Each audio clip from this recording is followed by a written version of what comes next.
সবাইকে স্বাগতম আমার নতুন একটি ভিডিওতে। আজকে দেখাবো কিভাবে আপনারা জিটুইন অ্যাকাউন্ট লক হয়ে গেলে অ্যাকাউন্টটি খুলতে পারবেন। তো ভিডিওটি কেউ স্কিপ করবেন না, স্কিপ করলে কেউ কিছু বুঝতে পারবেন না। ধীরে ধীরে দেখতে থাকুন পার্ট বাই পার্ট। তো দেখেন, আমার একটি অ্যাকাউন্ট আছে, এখানে অ্যাকাউন্টটি লক হয়ে গেছে। আমি যখনই ক্লিক করতে চাচ্ছি তখন অ্যাকাউন্টটি লক হয়ে যাচ্ছে। তো অ্যাকাউন্টটি কিভাবে আমি খুলবো আমি এটি দেখাবো। তো চলেন শুরু করা যাক। তো কিভাবে আপনার অ্যাকাউন্ট তো লক, আপনি তাদের সাথে মেসেজ করতে পারবেন না। তো এজন্য জিটুইন দিয়ে সার্চ দিবেন, গুগলে জিটুইন দিয়ে সার্চ দিবেন। সার্চ দেওয়ার পরে এরকম ইন্টারফেস চলে আসলে দ্বিতীয় যেটা দেখেন, দ্বিতীয়তে যেটা আছে এটাতে ক্লিক করবেন। জিটুইন আইডির দ্বিতীয় যেটা আছে আমি স্ক্রিনে দেখাচ্ছি, এটাতে ক্লিক করবেন। তো এটাতে ক্লিক করার পরে এখানে দেখেন এরকম একটি ইন্টারফেস চলে আসবে। তো এরকম ইন্টারফেস চলে আসলে আপনারা প্রথমে যে লগইন অপশন দেখতেছেন উপরে দেখেন, এই লগইন অপশনে আপনারা ক্লিক করবেন। তো তার আগে আমি বলে রাখছি যে কমেন্ট বক্সে অ্যাপটির লিংক দেওয়া থাকবে, লিংকের উপর ক্লিক করলে আপনারা আইডি তৈরি করতে পারবেন, টেলিগ্রামেও জয়েন হতে পারবেন, লিংক কমেন্ট বক্সে দেওয়া থাকবে। তো এরকম ইন্টারফেস চলে আসবে। ইন্টারফেস চলে আসলে এখানে দেখেন ডানের নিচের কর্নারে আছে একটি সাহায্য সহায়তা, তাদের সাথে যে যোগাযোগ করা লাগে এটা একটা অপশন আছে, এখানে আপনারা ক্লিক করে দেবেন। তো আমি দেখাচ্ছি। ক্লিক করার পরে এখানে উপরে অপশনে দেখেন টেলিগ্রাম অ্যাকাউন্টের একটি লোগো আছে, টেলিগ্রাম লোগো। এই টেলিগ্রাম লোগোতে আপনাদেরকে ক্লিক করতে হবে। তো আমি টেলিগ্রাম লোগোতে ক্লিক করব। তো টেলিগ্রাম অ্যাকাউন্টে আমি প্রবেশ করে গেলাম। দেখেন তাদের জিটুইনের পাশে একটা স্টার আছে, তার মানে এটা অরিজিনাল জিটুইন অ্যাকাউন্ট। তো তার আগে একটি টেলিগ্রাম প্রাইভেসি করে নিতে হবে। তো আমি কর্নারে ক্লিক করে সেটিং এ ক্লিক করব। সেটিং এ ক্লিক করার পরে আমি প্রাইভেসি এন্ড সিকিউরিটি এখানে ক্লিক করব।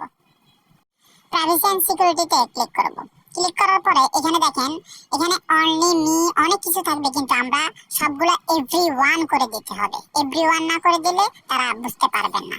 তো আমি সবাইকে রিকোয়েস্ট করব, সবাই টেলিগ্রামে গিয়ে প্রাইভেসি এন্ড সিকিউরিটি গিয়ে আপনারা এটি এভরিওয়ান করে দিবেন, না হলে কিন্তু আপনাদের হবে না। তো সেটিং এ গিয়ে এটি সেটিং এ পেয়ে যাবেন, আপনাদের উপরে কর্নারে বাম পাশে সেটিং এ পেয়ে যাবেন। তো আমি এখানে ওদেরকে মেসেজ দিতে হবে ওদেরকে। আমি লিখছি যে আইডি লক হয়ে গেছে স্যার। আচ্ছা, তো তারপর আমি ইউজার দিছি, নাম্বার দিছি। তো তারা আমাকে একটা মেসেজ দিছে, দেখেন দয়া করে তথ্যগুলো দেন। User name, registration Gmail, mobile number, voter ID card এবং অ্যাকাউন্টে কত টাকা আছে এটি দিতে হবে। এটি দিলে হবে, না দিলে হবে, এটি অপশনাল। তো আমি এখন আমার ইউজার নেম সবকিছু দিয়ে দিব। এখানে দেখেন আমার ইউজার নেম, জিমেল এবং নাম্বার তিনটা দিয়ে দিছি এবং আমার ভোটার আইডি কার্ড দিয়ে দিছি। যাদের জিমেল মনে নাই তারা মেসেজে লিখে দিবেন, স্যার আমার জিমেল মনে নেই, দয়া করে অ্যাকাউন্টটি খুলে দেন জিমেল ছাড়া। তারা খুলে দিবে।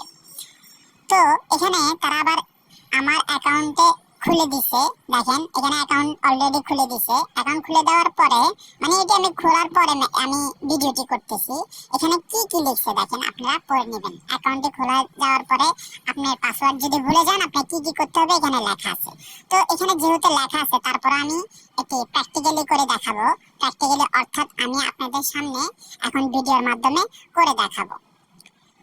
তো আমি সবাইকে রিকোয়েস্ট করবো আমার চ্যানেলটি সাবস্ক্রাইব করে দিবেন এবং চ্যানেলের এই ভিডিওতে একটি লাইক করে দিবেন। টেলিগ্রামের লিংক এবং এই অ্যাপটির লিংক আপনারা কমেন্ট বক্সে পেয়ে যাবেন। কমেন্ট বক্সের উপরে ক্লিক করলে আপনারা আইডি খুলতে পারবেন এবং টেলিগ্রামে জয়েন হলে বিভিন্ন রকম অ্যাপসের বিস্তারিত জানতে পারবেন। আমার এই টেলিগ্রামে জয়েন হলে সবকিছুর বিস্তারিত জানতে পারবেন। তো চলেন আমি আমার আইডিটি খুলে ফেলি। তো এখানে জিটুইন লিখে পাসওয়ার্ড ভুলে গেছেন বা ফরগেট পাসওয়ার্ড যেটাই লেখা থাকে এখানে ক্লিক করতে হবে। তো ফরগেট পাসওয়ার্ডে ক্লিক করছি। ফরগেট পাসওয়ার্ডে ক্লিক করার পরে এখানে এরকম একটা ইন্টারফেস চলে আসবে। ইন্টারফেস আসা প্রথমে লিখছে আপনার অ্যাকাউন্টটি লিখুন। তো আমি আমার অ্যাকাউন্টটি লিখব। তো আমি আমার অ্যাকাউন্টটি এখানে লিখবো, নিচে নাম্বার লিখবো। তো অ্যাকাউন্টে লিখছি এবং নাম্বারটি দিয়ে দিই। তারপর জমা দিনে ক্লিক করব। নিচে জমা দিনে ক্লিক করছি। ক্লিক করার পরে আপনাদের কাছে কিছুক্ষণের মধ্যে একটি মেসেজ আসবে, অর্থাৎ মেসেজটি হচ্ছে পাসওয়ার্ড। যে মেসেজটি আসবে ওই মেসেজটি হচ্ছে আপনাদের পাসওয়ার্ড। ইউজার এবং পাসওয়ার্ড দিয়ে আপনারা আইডি খুলতে পারবেন সহজে। ধন্যবাদ।